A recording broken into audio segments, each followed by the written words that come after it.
Demak, assalomu alaykum aziz obunachilar. Kunimiz davomida bo'layotgan hamma ma'lumotlarni sizlarga aytib o'tamiz. Ayolni ko'rsatmayman, lekin afsuski hozirgi paytda noto'g'ri tashxislar jarayonida bo'ladigan xatolar haqida so'z yuritmoqchiman.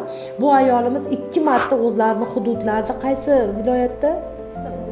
Sirdaryo viloyatida 2 martalab rentgen qilganlar. Ayolga bo'ldi, truben batamom yopiq, homiladorlik bo'la olmaydi deb aytishgan. 2 martalab tekshirishgan, lekin bu ayolimizda men ko'rik jarayonida truba yopiqmikin, qani ko'raylikchi degan ma'noda o'zim harakat qildim повтор qilishga, chunki so'zlari bo'yicha ustilarida apparat rentgen bo'lmagan. Rentgenmikin, qog'ozi yo'q menda, mana bunaqa plyonkalari yo'q edi.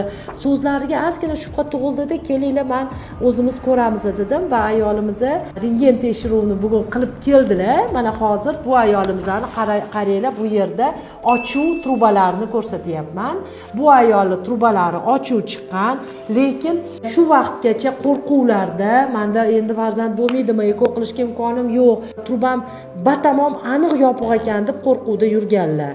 Yaxshiyam samneniya bo'lib, shubham bo'lib повтор qildim. Endi ayolni davolayman va albatta natijalarini sizga ko'rsataman. Sog'lom farzand ko'rsinlar va dunyoga bularda qizaloqlari bor, adashmasam, qizaloqmidilar? Qizaloqlari bor, yana 2 qizlari bor, yana 2 o'g'il tug'ib olsinlar. Muvaffaqiyat tilayman.